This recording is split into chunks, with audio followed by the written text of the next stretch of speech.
ओम शांति। आज की तारीख है 2/5/2026 की साकार मुरली। मीठे बच्चे, इस ड्रामा के अंदर विनाश की भारी नूंद है। तुम्हें विनाश के पहले कर्मातीत बनना है। बाबा ने प्रश्न पूछा, बाप के किन शब्दों की कशिश सम्मुख में बहुत होती है? बाबा ने उत्तर दिया, बाप जब कहते तुम मेरे बच्चे हो तो इन शब्दों की कशिश सम्मुख में बहुत होती है। सम्मुख सुनने से बहुत अच्छा लगता है। मधुबन सब बच्चों को आकर्षित करता है, क्योंकि यहाँ है ईश्वरीय परिवार। यहाँ ब्राह्मणों का संगठन है। ब्राह्मण आपस में ज्ञान की ही लेन देन करते हैं। गीत, हमारे तीर्थ न्यारे हैं। ओम शांति। बच्चे जानते हैं कि हम अविनाशी यात्रा अथवा रूहानी यात्रा पर जा रहे हैं, जिस यात्रा से हम लौटकर मृत्यु लोक में नहीं आएंगे। मनुष्य तो यह बात जानते ही नहीं कि ऐसी यात्रा भी कोई होती है जहां से कभी लौटकर आना ना पड़े। तुम लक्की स्टार को अभी पड़ा है। बाबा कहते तुम लक्की स्टार हो जिनको पता पड़ा है। यह पक्का याद करना है। हम आत्माएं पाठ बजाती हैं। उस नाटक में ऐसे नहीं कहेंगे कि मुझ आत्मा ने यह वस्त्र पहनकर पाठ बजाया, अब घर जाते हैं। वो तो अपने को शरीर ही समझते हैं। यहाँ तुम बच्चों को ज्ञान है, हम आत्मा हैं। यह शरीर रूपी कपड़ा छोड़ फिर दूसरा जाकर लेंगे। यह 84 जन्मों के पुराने कपड़े हैं। यह छोड़कर नई दुनिया में फिर नए कपड़े लेंगे। यह लक्ष्मी नारायण ने नए कपड़े पहने हैं ना, तुम्हारी ही राजधानी के हैं।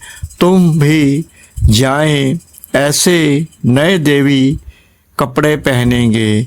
यहाँ तो कहते हैं मुझ निर्गुण हारे में कोई गुण नहीं।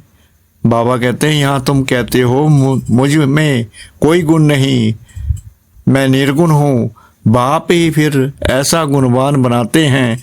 बाप कहते हैं मेरा भी पाठ है, आकर फिर तुमको वॉइसलेस बनाता हूँ। यहाँ यह है जीवन बंद धाम, रावण राज्य है। यह तुम्हारी बुद्धि में है। हम पतित से पावन, फिर पावन से पतित कैसे बनते हैं? तुम बच्चे जानते हो कलयुग है अंधियारा। रावण राज का अब अंत है। रावण राज्य की अब आदि होनी है। अभी है संगम। कलयुग के संगम युगे बाप को ही आना पड़ता है। दुनिया वाले भी अब यह समझ रहे हैं कि अब विनाश का समय है और स्थापना अर्थ भगवान कहाँ गुप्त भेष में है। अब गुप्त भेष में तो तुम आत्माएं भी हो। आत्मा अलग है, शरीर अलग है। यह मनुष्य चोला गुप्त भेष है। बाप को भी इसमें आना है। तुम्हारे शरीर पर नाम पढ़ते हैं, उनको तो शरीर है नहीं। तुम भी आत्मा हो, वह भी आत्मा है।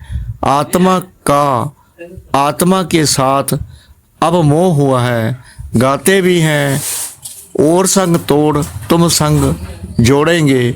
जैसे आप मोहजित हो वैसे हम भी बनेंगे। बाबा बहुत मोहजित है। कितने ढेर बच्चे हैं जो काम चिता पर बैठ जल गए हैं।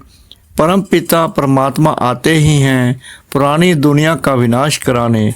फिर मोह कैसे होगा?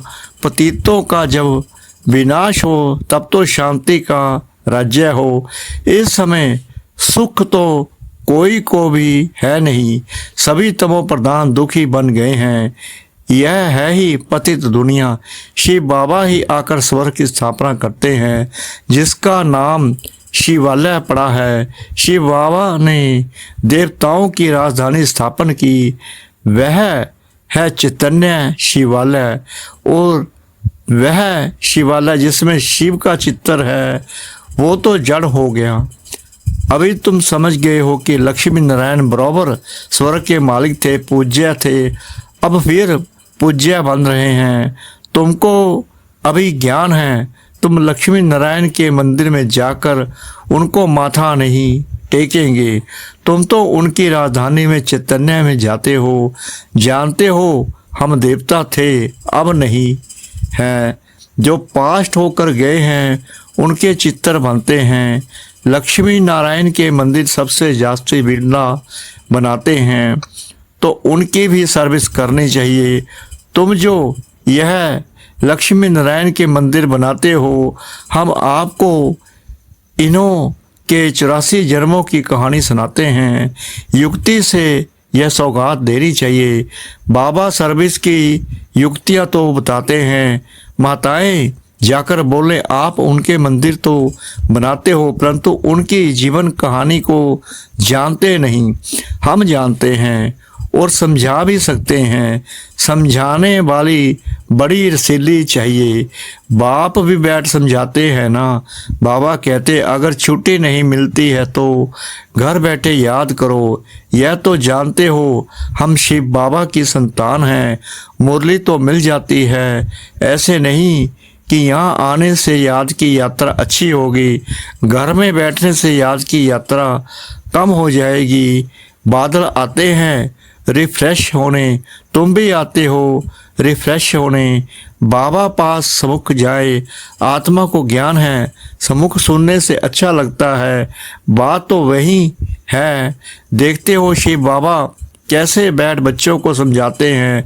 बच्चे तुम मेरे हो, तुमने 84 जन्मों का पाठ बजाया है। तुम जन्म मरण में आते हो, मैं नहीं आता हूँ। मैं पुनर्जन्म नहीं लेता हूँ, अजन्मा भी नहीं हूँ। आता हूँ परंतु बूढ़े तन में प्रवेश करता हूँ। तुम आत्मा छोटे बच्चे के शरीर में प्रवेश करती हो। मैं परम धाम से आता हूँ नीचे पाठ बजाने। मैं भिखारी के गर्भ में नहीं आता हूँ। मुझे कहते हो तब मैं मातृ पिता मेरा कोई माँ बाप हो ना सके। मैं सिर्फ शरीर का आधार ले पाठ बजाता हूँ।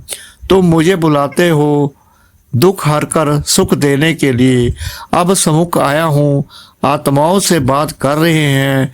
यहाँ तो सब ब्राह्मण ही हैं। तुम बाहर जाते हो तो हंस और बगले हो जाते हो। यहाँ यानी मधुबन में तुमको संग ही ब्राह्मणों का है। आपस में ज्ञान की चिट चैट ही करेंगे। हम अपनी राजधानी स्थापन कर रहे हैं। बाबा आया हुआ है। एक दो को यह युक्ति बाप को याद करने की बताते रहो। भोजन पर भी एक दो को इशारा देते रहो कि बाप को याद करो। बहुत बड़ा संगठन है ना, वहाँ तो भिखारी साथ में रहते हैं तो उनकी कशिश होती है। यहाँ तो किसकी कशिश नहीं होती। वॉरियर्स के साथ रहते हैं। तुम्हारा कुटुंब यह है, बुद्धि में यही रहता है। जो कोई मिले उनको बाप का परिचय दे कि भगवान को याद करते रहो।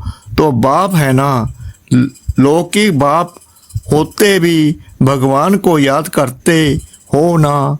वो लौकिक फादर है। लौकिक फादर को गॉड फादर नहीं कहेंगे। यह है परलौकिक बाप।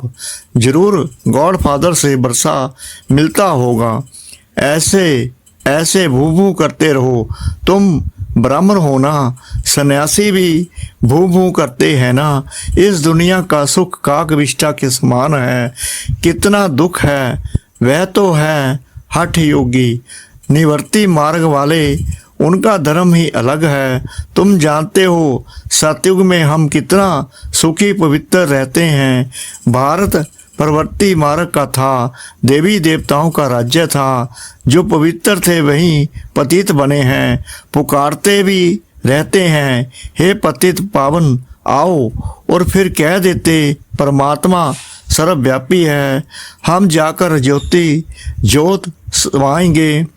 बाबा कहते हैं परमात्मा को सर्वव्यापी कह देते हैं। हम जाकर ज्योति ज्योत समाएंगे, पुनर्जन्म को भी नहीं मानते हैं। अनेक मत है ना, दिन प्रतिदिन वृद्धि होती रहती है। यह भी बताना है कि सन्यासियों की वृद्धि कैसे होती है, नागों की भी वृद्धि होती है। जिसका जो धर्म है उसमें ही रहने से फिर अंतमति सुगति हो जाती है। जिसका जो जास्ती अभ्यास करते हैं, जैसे कोई शास्त्र आदि पढ़ते हैं, तो अंतमति सुगति, फिर छोटेपन में ही शास्त्र कंठ हो जाते हैं। अभी बाप कहते हैं मैं फलाना हूँ, यह सब दे अभिमान की बातें छोड़ दो, अपने को अशरीरी आत्मा समझो और बाप को याद करो।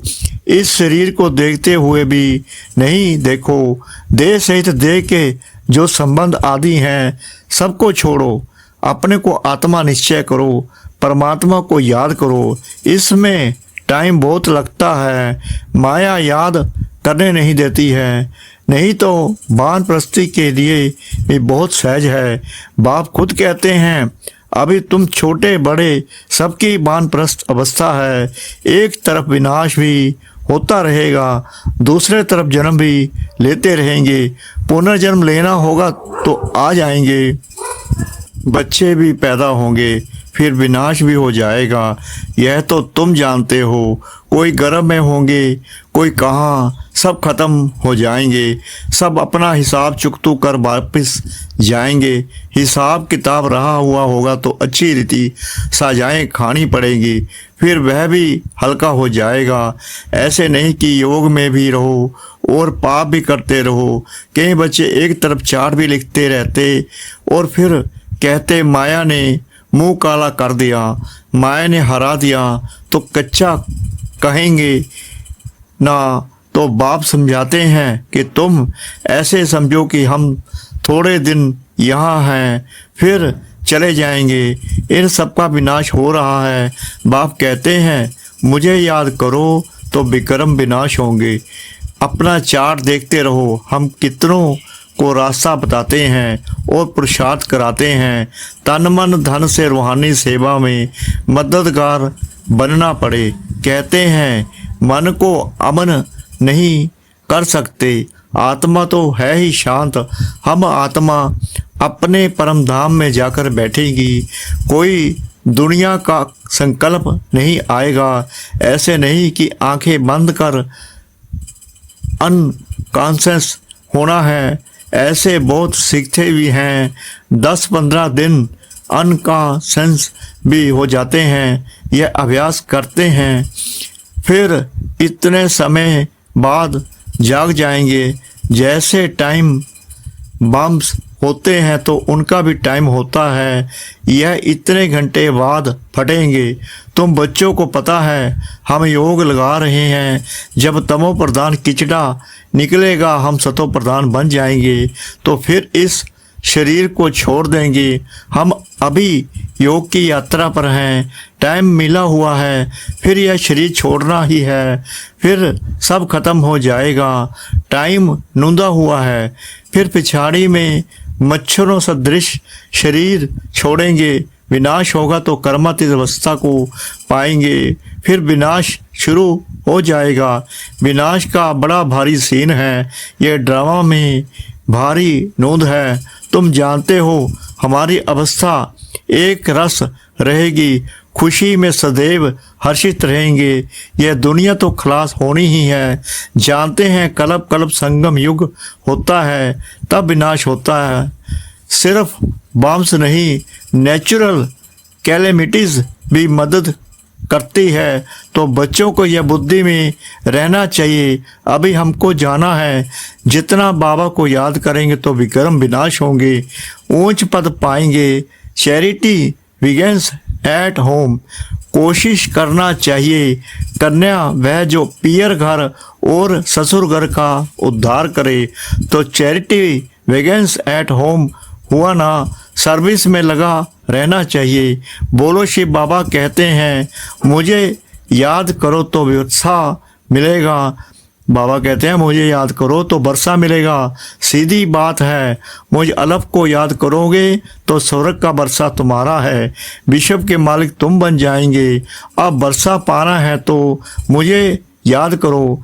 बच्चों का फर्ज है यह पैगाम देना, आगे भी दिया था, बताना है विनाश सामने खड़ा है, कलयुग के बाद सतयुग आएगा। बाप ही आकर वर्षा देते हैं, रावण नरकवासी बनाते हैं, बाप आकर स्वर्गवासी बनाते हैं। कहानी भारत की है, भारतवासियों को खड़ा करना है, पहले शिव के मंदिर में जाकर समझाना है। यह बाप नई सृष्टि रचने वाला है, कहते हैं मुझे याद करो तो तुम्हारे विक्रम विनाश हो। यह निराकार बाबा आए हुए हैं, ब्रह्मा द्वारा स्वर्ग की स्थापना कर रहे हैं। अब बाप और वर्षे को याद करो, 84 जन्म पूरे हुए हैं। अब हम आपको बताते हैं, अब मानो ना मानो तुम्हारी मर्जी। बातें तो बड़ी अच्छी हैं, बाप ही दुख हरता सुख करता है, थोड़ा ही समझाया यह चला, यह है तुम्हारा धंधा। मेहनत तो कुछ है नहीं, सिर्फ मुख से बोलना है। बाप कहते हैं मुझे याद करो, देही अभिमानी बनो, शिव के पुजारियों पास जाओ, फिर लक्ष्मी नारायण के पुजारियों के पास जाओ, उन्हें उनकी जीवन कहानी सुनाओ। अच्छा मीठे मीठे सिकला दे बच्चों प्रति माता पिता बाप दादा का याद प्यार और गुड मॉर्निंग। रूहानी बाप की रूहानी बच्चों को नमस्ते। हम रूहानी बच्चों की रूहानी बाप दादा को श्रद्धा भरी प्रेम भरी नमस्ते।